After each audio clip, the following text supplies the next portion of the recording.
We're going back to February 21st, 1931 in Arequipa, Peru. Our main character is a young American pilot named Byron Rickards, or By as folks called him. He was flying for an airline called Panagra, that's Pan American Grace Airways, basically pioneers carving air routes through South America. Panagra was a joint venture between Pan American World Airways and the Grace Shipping Company, starting scheduled flights along South America's west coast just a few years earlier, in 1928. They were a big deal, connecting places that were incredibly hard to reach otherwise. Now, this wasn't just any incident. Many sources call this the first recorded hijacking of a civilian airliner. We'll dig into whether that's exactly true later, because history's often a bit messy, but it was definitely a sign of things to come. And trust me, By Rickards' story doesn't end here. It gets even more unbelievable. So what was happening in Peru in 1931? You really need to understand the backdrop because it explains why this happened. The country was in turmoil. Just 6 months before Rickards' flight in August 1930, a military officer named Lieutenant Colonel Luis Miguel Sanchez Cerro had led a rebellion that started right there in Arequipa. He successfully overthrew President Augusto Leguía, who had been ruling for 11 years, often like a dictator. Think about it, widespread discontent over corruption, controversial border treaties, plus the global Great Depression was hitting Peru hard, causing economic chaos. The whole country was basically a powder keg. And Arequipa? It wasn't just some random town, it was the epicenter of this revolutionary energy. Sanchez Cerro launched his coup from there. Even though by February 1931 he was technically leading a military junta in the capital, Lima, things were far from stable. In fact, the situation was so volatile that rebels back in Arequipa, still opposing the central government, had just formed their own rival government. They called themselves the Southern Junta, according to news reports from the time. So Arequipa was actively defying Lima. Into this charged atmosphere flies Byron Rickards. On February 21st, he took off from Lima, heading south to Arequipa. His main cargo was mail, which was incredibly important back then for communication and business. He wasn't alone. He had a couple of crewmates with him.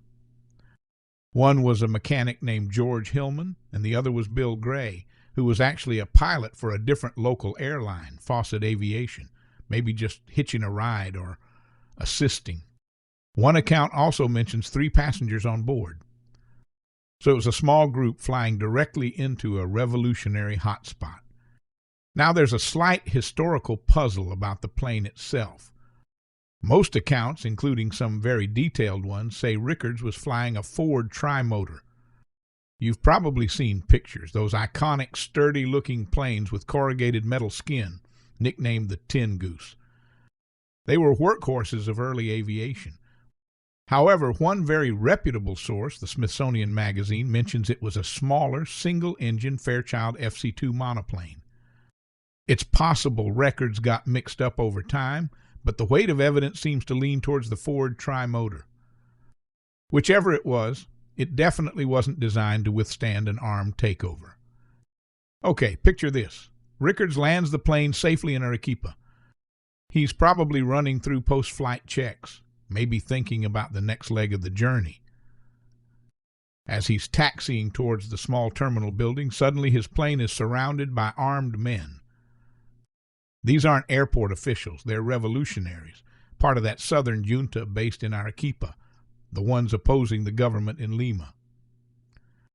What did they want? They weren't trying to steal the plane or demand a ransom in the way we might think of hijackings today.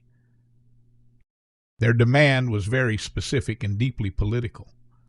They ordered Captain Rickards to take the plane back up into the air and fly over Peruvian cities, especially the capital, Lima. Why? To drop propaganda leaflets supporting their cause. They wanted to use his aircraft as a tool in their struggle against the provisional government led by Sanchez Cerro back in Lima. It was an attempt to weaponize air travel for political messaging, right at the dawn of commercial flight. Now put yourself in Rickards' boots. You're a young pilot thousands of miles from home in a politically unstable country, and there are guns pointed at you. What do? Rickards showed incredible nerve. He flat out refused. He told them no. He wouldn't fly for them. He wouldn't drop their leaflets. He wouldn't even move the plane. He just stood his ground. According to William Crewson, another former Panagra pilot who actually heard the story directly from Rickards many years later, Rickards even suspected that one of his own passengers might have been involved with the revolutionaries, but he chose not to physically resist. His response wasn't violence, but defiance. This refusal is what turned the situation from a brief confrontation into a prolonged standoff. So Rickards says no, and the revolutionaries aren't letting him go. This kicks off a tense standoff that drags on for 10 days. Rickards, his mechanic George Hillman, and the other pilot Bill Gray are effectively hostages. Interestingly, news reports from that time, cited in later historical accounts, suggest they weren't physically harmed and might have even been allowed some freedom to move around within the city of Arequipa. But make no mistake, they were captives, unable to leave or use the plane. Their situation highlights that the revolutionaries might have been more focused on controlling the asset, the aircraft, and preventing its use by the government, rather than just imprisoning the crew. Imagine the tension and uncertainty of those 10 days. What was happening behind the scenes? Were there negotiations? One account mentions that British officials eventually played a role in negotiating the release of the crew. This makes sense. Foreign governments would have been extremely concerned about their citizens, especially a pilot flying for a major international airline, and also about the valuable mail Rickards was carrying. In fact, Rickards was later honored by the U.S. government specifically for saving that mail. So while Rickards held firm on the ground, diplomatic pressure was likely building. For 10 days it was a stalemate. The revolutionaries controlled the plane, Rickards refused to fly it for their purposes, and the political pot in Peru continued to boil. Something had to give. Then, almost unexpectedly, on March 2, 1931, 10 days after the whole ordeal started, the situation takes a sharp turn. The revolutionaries come back to Rickards, but this time they have news, not demands. They tell him that their revolution has succeeded. Their comrades now control the capital, Lima. Even without the propaganda leaflets Rickards refused to drop.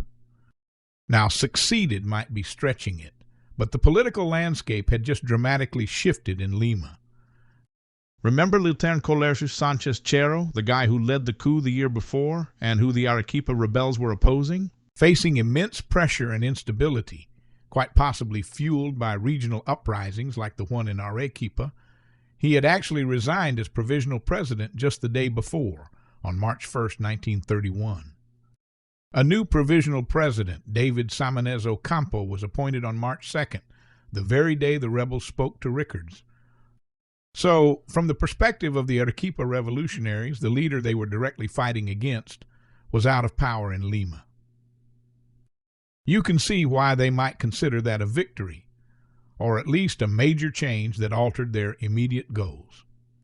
With this sudden political upheaval, holding Rickards and his plane hostage apparently wasn't necessary anymore. So Rickards sees an opening and begins to negotiate, or as one source described it, barter. They strike a truly bizarre deal. Rickards, his crew, and his plane would be freed, but on one condition. He had to give one of the revolutionaries a ride to Lima. Can you believe that? After holding him hostage for 10 days, demanding he use his plane for their revolution, one of them essentially just needs a lift to the capital, now that things have changed. It's almost comical.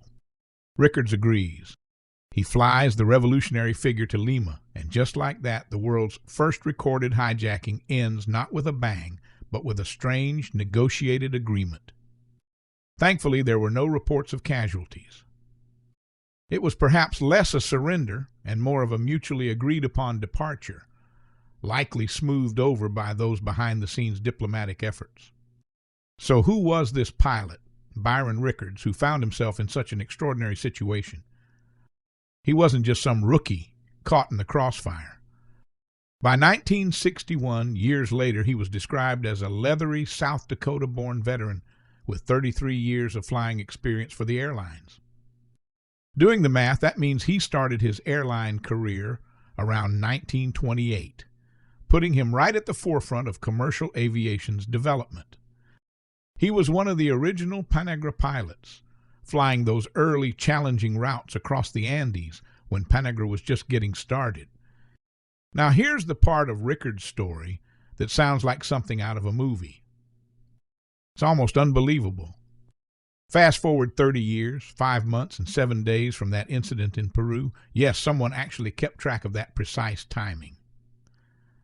The date is August 3rd, 1961. Rickards is no longer that young Panagra pilot. He's a seasoned captain, flying for a different airline now, Continental Airlines. He's in command of a modern marvel of the time, a big Boeing 707 jetliner on a flight from Los Angeles to Houston. And then lightning strikes twice. Incredibly, Byron Rickards gets hijacked again. This time, it's a father and his teenage son, Leon and Cody Bearden. They force their way into the cockpit, brandishing guns. Their demand is starkly different from the Peruvian revolutionaries. Take this plane to Cuba. This was becoming a common theme in the early 1960s, people trying to force planes to fly to Castro's Cuba. The Beardens apparently thought they'd be welcomed as heroes, maybe even rewarded. How did Rickards react this time? Decades older, flying a much more complex aircraft, but facing a situation described as chillingly familiar. He did exactly what he seemed to do instinctively back in Peru. He played for time. He calmly told the Beardens that the big 707 jet didn't have enough fuel to make it all the way to Havana, and that they'd need to land in El Paso, Texas to refuel. Once they were on the ground in El Paso, surrounded by law enforcement, Rickards continued the stalling tactics. He argued that Havana's airport couldn't even handle a jet as large as the 707 and tried to negotiate swapping it for a smaller plane. It turned into another tense standoff, this one lasting for hours under the Texas sun. This second hijacking, however, didn't end with a negotiated flight. When the Beardens, getting desperate, fired a shot in the cockpit and tried to force Rickards to take off, the authorities made their move. FBI agents and police officers raced onto the runway and opened fire, not at the hijackers, but at the plane's landing gear, shredding the tires and disabling the aircraft. In the ensuing chaos, an off-duty U.S. Border Patrol agent, who happened to be one of the passengers, managed to subdue the elder Bearden with a punch.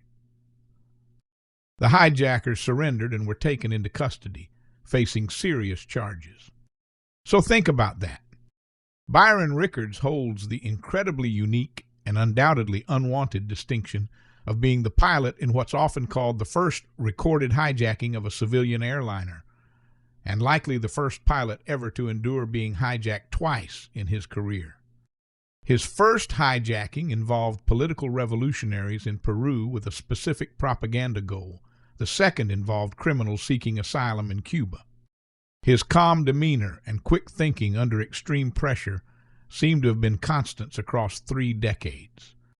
What unbelievable luck, or perhaps unluckiness, for one pilot. Now let's circle back to that claim. Was the 1931 Peru incident really the first hijacking ever? As I hinted, history isn't always neat and tidy. When you dig a little deeper, the answer is probably not the absolute first time someone seized control of a plane, but it depends on how you define hijacking. There are earlier, stranger stories. Guinness World Records points to an incident way back in March or April of 1919 in Hungary. An absolutely fascinating character, Baron Franz Napsa, who was an aristocrat, a world-renowned paleontologist, an adventurer, and even a spy, was worried about a communist uprising.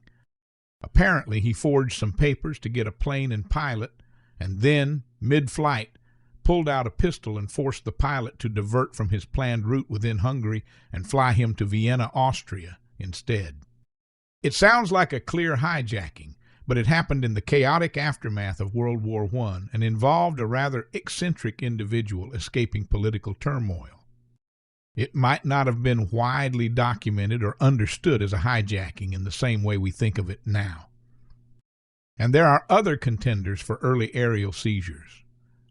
A pilot named J. Howard Doc DeSales later claimed that back in December 1929, while flying mail in Mexico, he was approached on the ground by a Mexican general, a former lieutenant of Pancho Villa no less, and forced at gunpoint to fly the general and his men to a location guided only by their directions. DeSales said he was held captive for hours before being released, but he never officially reported it at the time. Even earlier, in Michigan in 1928, there was a bizarre and tragic case where a passenger attacked the pilot, Harry Anderson, with a hammer mid-flight. The plane crashed, but both survived. The attacker, Clarence Frechette, was called America's first air bandit, but this seems more like a violent assault or attempted murder-suicide than a hijacking with a clear destination or demand. So given these earlier incidents, why does the 1931 Peru event involving Byron Rickards consistently get cited as the first recorded one? It seems to come down to specifics and documentation. The Peru incident appears to be the first well-documented case involving a civilian airliner operating on a scheduled service, carrying mail for Panagra, an established international airline. Crucially, the hijackers had a clear, politically motivated objective: to use the aircraft for propaganda related to an ongoing revolution. Unlike Knopf's personal escape, DeSales' unreported incident, or Frechette's violent assault, the 1931 event fits more closely with our modern understanding of what constitutes an aircraft hijacking. It involved an airline, had specific demands tied to a larger conflict, and seems to have been reported internationally at the time. It's also useful to see the 1931 event as the start of a long, evolving history. In the years after World War II, through the late 1940s and 1950s, many hijackings involved people trying to escape from Eastern European communist countries to the West. Back then, Western governments, including the U.S., often viewed these hijackers as political refugees and granted them asylum, seeing the act as a desperate means of escape from oppression. Then came the 1960s, the era of Rickards' second hijacking, which saw a surge in flights being diverted to Cuba. This period, sometimes called the Golden Age of hijacking, eventually led to the U.S. making hijacking a specific federal crime.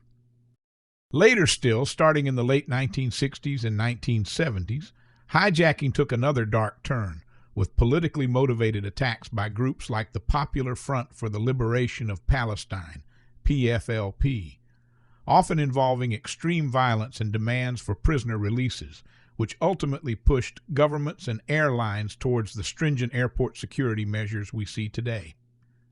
Rickards' 1931 experience stands right at the beginning of this complex timeline. So there you have it, the wild tale of Byron Rickards and the 1931 Peru hijacking. A determined pilot standing his ground against armed revolutionaries. A 10-day standoff directly linked to a national political crisis, resolved in the most bizarre way imaginable, by giving one of the hijackers a lift to the Capitol. And all this happened to a man who, through an incredible twist of fate, would face hijackers again 30 years later in a completely different context. While maybe not the absolute very first time someone commandeered a plane, the 1931 Arequipa incident marks a really significant point in aviation history. It's the first time we have solid records of a civilian airliner being hijacked for political purposes.